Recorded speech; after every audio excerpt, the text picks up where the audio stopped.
have multiple streams of income for financial freedom, because you can work physically, labor intensive, and you can have your money work for you.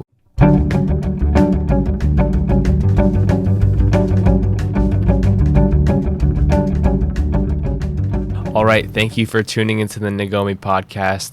I'm still your host, Sean Obana, and you can probably hear I'm still sick, still stuffed up. I feel great though, and I'm still a little bit concussed, but you know what? We're still here doing this for you guys, banging it out.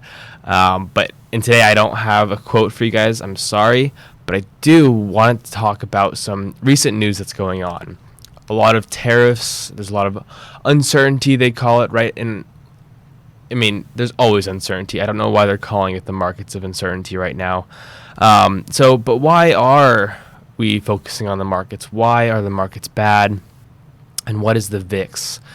The VIX is, if you look on Apple stocks, are very common. If you have an iPhone or whatever, wherever you look at your stocks, you can just look up VIX, right? And it's the volatility index, and it shows how volatile the market is, right? So if we look at the NASDAQ, we look at the S&P 500, right?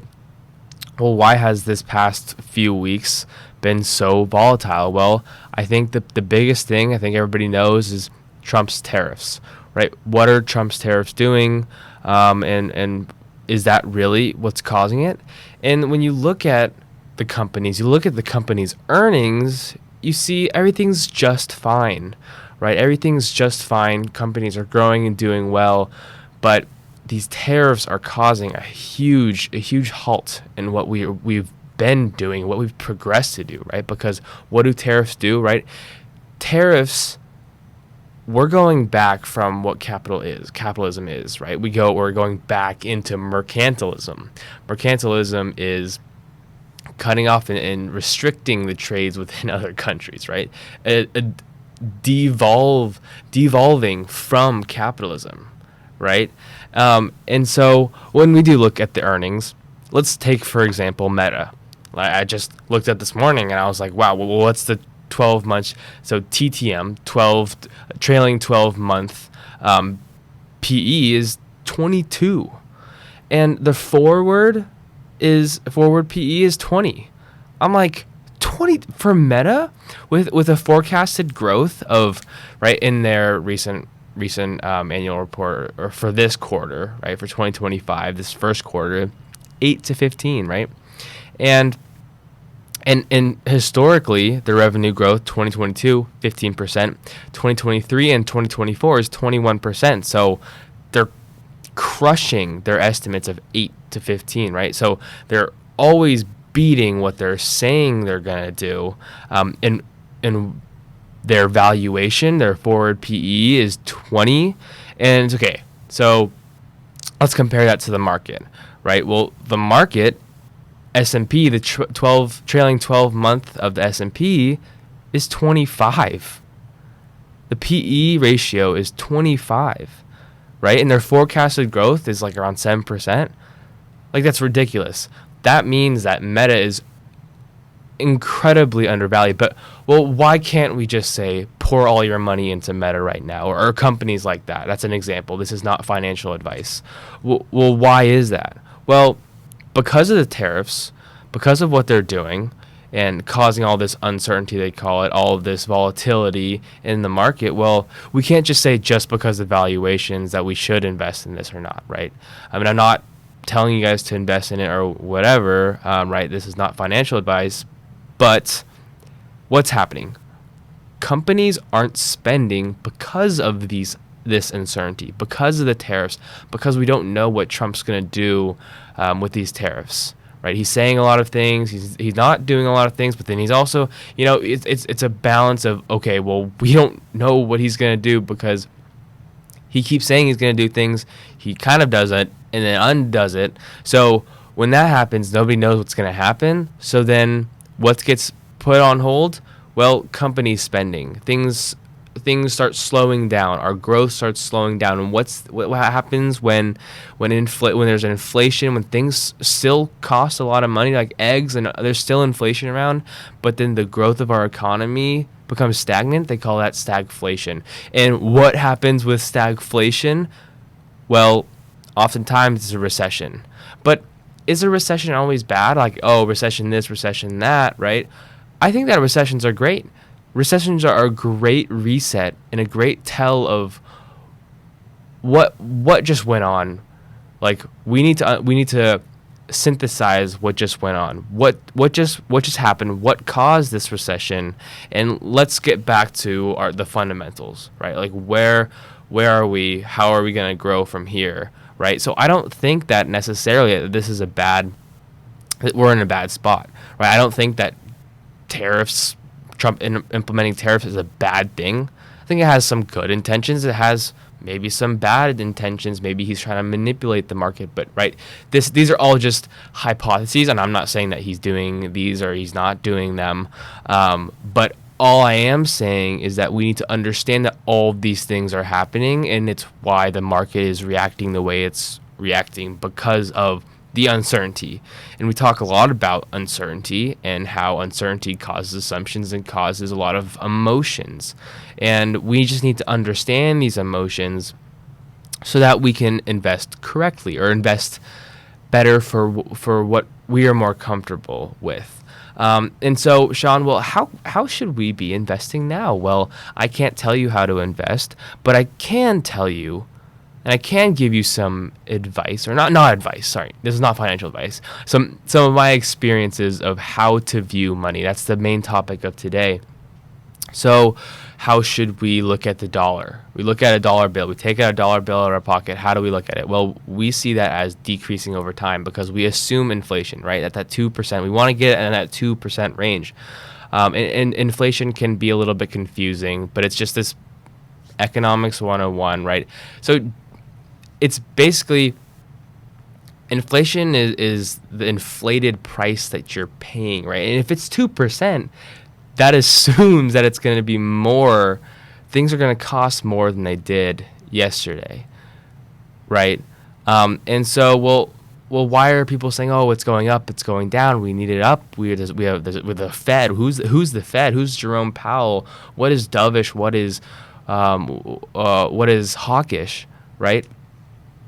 And so, I think that all you need to understand is that Jerome Powell, the Fed chair, his job is just trying to keep inflation at that 2%, trying to get it there, right? Because what happens when inflation is low, right? Well, then people start to spend, which is great for the economy. But that can't just keep happening. People can't just keep spending without some other consequences that happen, right?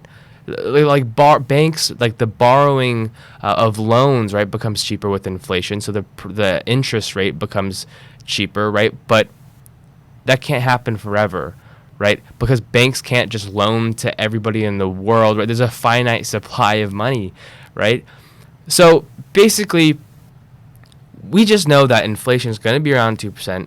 Fed's job is to keep it around 2% and implement certain changes or certain laws or taxation or whatever it is to keep that our inflation at that level. So it doesn't get too high, it doesn't get too low, right? And that's exactly what I'm saying about life. Life, NAGOMI, is NAGOMI, right? It's the balance, and just like inflation, it's just that same thing. But back to it, we assume inflation, so our dollar decreases over time, right? And so that's why we invest. But I wanted to share with you guys some experiences about how I used to view the dollar, how it's changed over time, and what really is viewing the dollar. What does it mean to spend money? What does it mean? What does it reflect, right? Well, I used to view money as a goal, right? It was a goal. I need to go achieve this much money so that I can buy this, or it was a representation of me, right? So I used to say, well, these shoes, these Yeezys, these Yeezy Boosts are so cool. Everybody has them. Actually, not everybody has them. A very few amount of people have them, but those few people, I put value into them. It's not Kanye, but like people who had status. It's like, oh wow, that's super cool. Whatever that is, Gucci, Balenciaga, all those things, like people who are wearing them are of high status. So it's like, wow, I'm valuing these high status people. So I value the things that they're wearing, because then that shows that I am like them. And so that's that was my view of money. It was the goal of getting that Yeezy boost and wearing that, because I valued the people. And so instead of viewing money as a goal, view it as a tool. View it as a tool to get to places. Not, oh, I need to get this exact amount of money, right? And that is representative of me. But it's a tool to get and do the things that you want and need. And did I save money, right? When I was in my teens and in my middle school years, well, it was always told to me that you have to accumulate, you have to save money so that you can practice when you're older. But what does that really mean? And it's all relative, right? And what did I spend money on after I did save, right? The Yeezys. And what does that mean, right? I value those things. But how has it changed over time? Well, okay, since the things I spend money on show what I value, right? It's really not how has the way you viewed money changed over time, but it's how has your values changed over time? And it's not that money is the clear reflection of you itself. It's the reflection of your choices, right? The things you value, well, then you're going to make decisions based on those values. So the way you spend money reflects your decisions and reflects your choices, and it reflects your values. So now over time, and it's been hard. I was always entranced by, wow, what does society think as valuable? I'm going to go try to buy that to show off that I also value that, and I'm just as cool, or I'm cooler than you. So it's changed over time, because now I don't value as much of what society deems as worthy or valuable, and I do it to a certain extent, but it's a lot less so. And I value the things that I want to do, or the things that I need to do, or where I might be and what I might need, right? So to have that financial freedom, to develop that freedom early and develop the practices so that when I get older, I can do the things that I want because I've set myself up, right? And the only resource that's limited in life is really time. And so that's why I think it's so important that we learn how to value things. We learn how to really understand what we value more than how to view money, right? And why it's so important to understand what we value early in our life. Because when we understand what we value earlier in our life, we can make less mistakes. We can stop buying things that we think are perceived as value to other people, but to really use our money more wisely, which is understanding what you value. And I say it's important to do it earlier because you have less money, you have less capital, but it's all relative, right? It's the same psychological effect as if you were older and had more money. And as a college student, right, I don't have much time to go out and make money. So, well, Sean, you talk about the financial freedom. What are ways to become financially free when you can't work? Maybe you can work a side gig that's a couple days a week, a few days a week, right after school. Well, that's not going to accrue much money over time. I'm much money to me, right? I'm saying in the whole scheme of things, right? If we're talking tens of thousands of dollars, right? I don't think that a college student on average is making tens of thousands of dollars in a given year because you're a student. But what's the way to make money if you're not doing anything? What's the way to learn how to make money? Well, it's to start learning how to be financially free by having multiple streams of income. So how can you have multiple streams of income when you're not working, you're not doing anything, right? So learning how to do this, right? Well, when I'm a student, the way I'm making money or learning how to make money is by investing, and it doesn't have to be a lot of money, right? I personally don't work in college, but the way I can start making money or learning how to make money is by investing, that second stream of income. So I can make money without doing anything physically labor intensive, right? I can learn in school, but I can also be making money without really paying attention to it. And so I talk about multiple sources of income, multiple streams of income, right? So, for example, I could be I worked at a pizza place. I work at a pizza place, and then I also invest that money into my investment portfolio. So while this can or cannot make money, over time, it will make money. If you look at the S&P, look at its historical returns, it's just up and to the right. And so I have that source of income, my investing income. It could be dividends, it could just be the percentage returns. And then I also have my wages.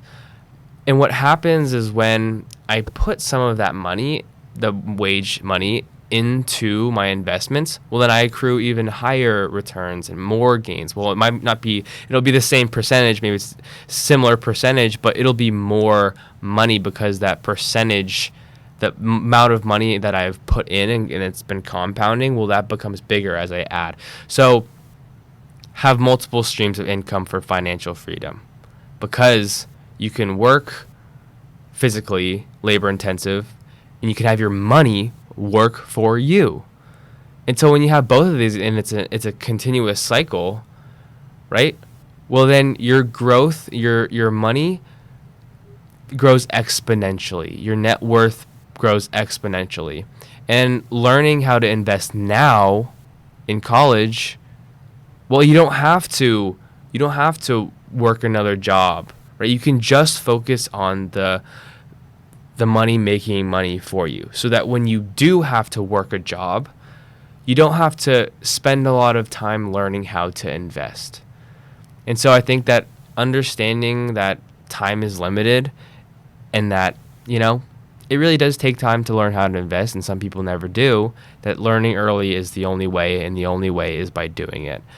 And so, but some may say, well, Sean, investing is making money, everything around money is very emotional, right? People have tied emotions to their money. And I'm not saying to disassociate your emotions with your portfolio, with the money that you make or the money that you have saved, because you can't. You never will. If somebody could say that if they disassociated their emotions completely, that's not true. They're just lying to themselves. The people who truly understand are the people who understand their emotions the best when it comes to money. How are your emotions in line with how you view money, how you spend money, how you value money? That's when you really have it figured out. That's when you don't really have to, quote unquote, worry about it, because you understand it so well. You're in a good place. You understand investing so well. You don't have to you understand where you're going. You have not a plan, but you have a vision for where you want to go, where you want to be, and how you want to get it. And so that's why I think that it's not that how you view money, the thing I titled this podcast is important, but it's what do you value?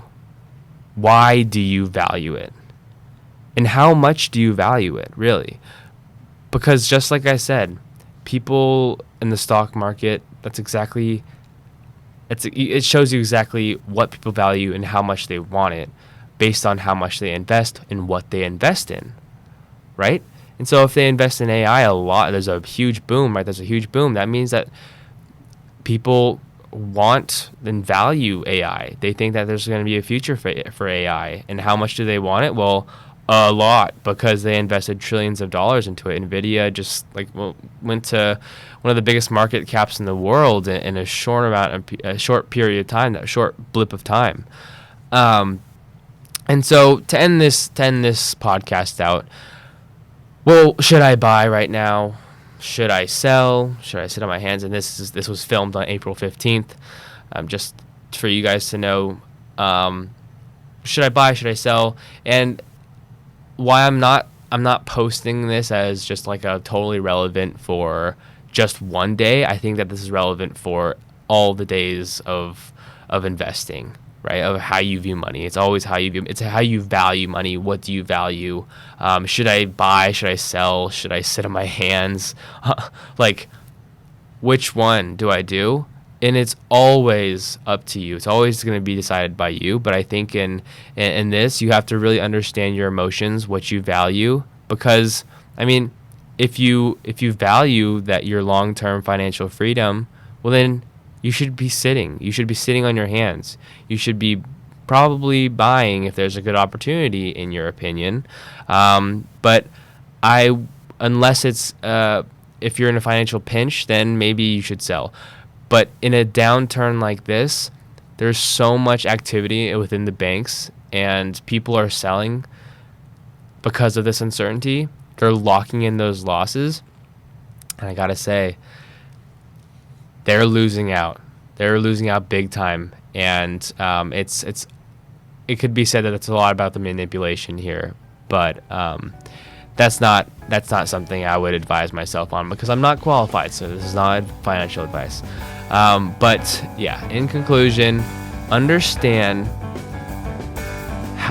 what you value, how much you value it, and understand why these emotions for what I'm doing, to truly become a better investor and become a better and decrease your anxiety across all of the things, whether it's philosophy, finance, and health, right? The main three topics of this podcast.